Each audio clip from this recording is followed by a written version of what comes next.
Hi friends, welcome back to my channel. ఈరోజు నేను కొబ్బరి పచ్చడి చేశాను. ఇంట్లో ఏ కూరలు లేనప్పుడు ఇలా కొబ్బరికాయ ఉంటే చాలా సింపుల్గా మనం ఒక 5 మినిట్స్లో కొబ్బరి పచ్చడి చేసేసుకోవచ్చు. చాలా చాలా బాగుంటుంది కదా. మనకి ఇది డైరెక్ట్గా రైస్లోకి టిఫిన్స్లోకి బాగుంటుంది, లేదంటే సైడ్ డిష్ కింద కూడా చాలా బాగా చేసుకోవచ్చు. చాలా సింపుల్గా చేశాను నేను. సో ఒకసారి వీడియో మొత్తం చూసి మీరు కూడా డెఫినెట్గా ట్రై చేయండి. కొబ్బరి పచ్చడి ఇష్టపడిన వాళ్ళు ఎవరు ఉండరు కదా. చాలా చాలా బాగుంటుంది. సో ఇప్పుడు ఈ కొబ్బరి పచ్చడి ఎలా చేయాలి ఏంటనేది ప్రాసెస్ అయితే చూసేద్దాం. ప్రాసెస్లోకి వెళ్ళే ముందు మన వంటగది రుచులు అనే ఛానల్ సబ్స్క్రైబ్ చేసుకుని సపోర్ట్ చేస్తారని కోరుకుంటున్నా. సో ఇప్పుడు మనం లేట్ చేయకుండా ఈ కొబ్బరి పచ్చడి ఎలా చేయాలి ఏంటో ప్రాసెస్ అయితే చూసేద్దాం. పదండి ఇప్పుడు ప్రాసెస్లోకి వెళ్దాం. ప్యాన్ అయితే పెట్టి 2 స్పూన్స్ ఆయిల్ అయితే వేసుకున్నాను. ఇప్పుడు అందులో 1 స్పూన్ ధనియాలు వేసుకోవచ్చు. ధనియాలు వేసిన తర్వాత 1 స్పూన్ జీలకర్ర కూడా వేసుకోవచ్చు. ఇవి కొంచెం చిటపట్లాడాలి, ధనియాలు అనేవి కొంచెం చిటపట్లాడాలి. సో ఇలా చిటపట్లాడిన తర్వాత మనము ఒక 5 నుంచి 6 వెల్లుల్లి రబ్బలు వేసుకోవచ్చు. కొంచెం చెదగొట్టుకుని వేసుకోండి, లేదంటే పేలుతాయి.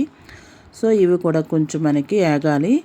ఇవి మొత్తం ఈ 3 ఏగిన తర్వాత మనము ఇందులోని మన కారం తగ్గట్టు ఎండుమిర్చి వేసుకోవాలి.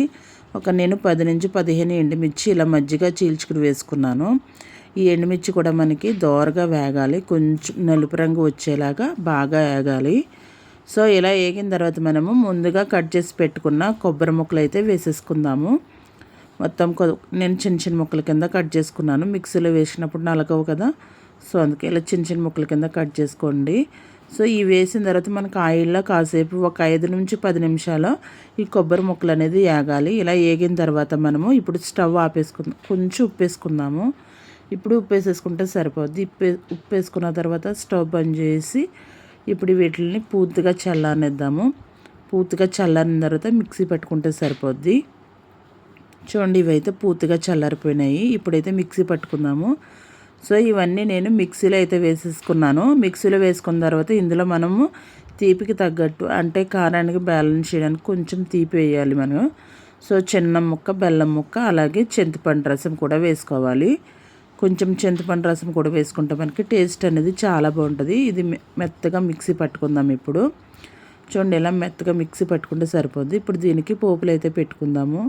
పోపులు పెట్టుకోవడానికి ఒక ప్యాన్ పెట్టి 1 స్పూన్ ఆయిల్ వేసి కొంచెం 1 స్పూన్ ఆవాలు వేసుకున్నాను. అలాగే ఒక 2 ఎండుమిర్చి ఇలా చీల్చుకుని వేసుకున్నాను. అలాగే కొంచెం కరివేపాకు. ఇవి కొంచెం మనకి బాగా వేగాలి. ఇలా వేగిన పోపుల్లో మనము ముందుగా మిక్సీ చేసి పెట్టుకున్న పచ్చడి అయితే వేసేసుకుందాము. కొబ్బరి పచ్చడి అయితే ఇలా వేసేసుకుందాము. చాలామంది దీనికి పోపులు కూడా పెట్టరు, డైరెక్ట్గా పచ్చడి చేసేసుకుని వేసేసుకుంటారు. నేనైతే కొంచెం పోపులు పెట్టాను బాగుంటుందని. సో చూసారా, ఫైనల్లీ మనకి కొబ్బరి పచ్చడి అయితే రెడీ అయిపోయింది. చాలా బాగుంటుంది. రైస్లో కానీ ఇటు టిఫిన్స్లో కానీ చాలా చాలా బాగుంటుంది. కనీసం 2 డేస్ అయినా నిలవ ఉంటుంది. సో డెఫినెట్గా ట్రై చేయండి. ఇప్పుడు స్టవ్ ఆపేసుకుని నేను కిందకి దించేసుకున్నాను. చూసారు కదా, ఫైనల్లీ మనకి కొబ్బరి పచ్చడి రెడీ. మార్నింగ్ టైం లేనప్పుడు ఇలా ట్రై చేస్తే బాగుంటుంది, టేస్ట్ చాలా బాగుంటుంది. సో డెఫినెట్గా మీరు కూడా ట్రై చేయండి. ట్రై చేసి మీకు ఎట్లా వచ్చింది అనేది కామెంట్ సెక్షన్లో చెప్పడం అస్సలు మర్చిపోద్దు. సో ఫైనల్లీ మనకి కొబ్బరి పచ్చడి అయితే రెడీ. చూసారు కదా, వీడియో నచ్చితే లైక్ చేయండి, షేర్ చేయండి. మరిన్ని వీడియోస్ కోసం మా ఛానల్ని సబ్స్క్రైబ్ చేసుకొని సపోర్ట్ చేసేయండి. ఓకేనా. Thank you for watching. Bye bye.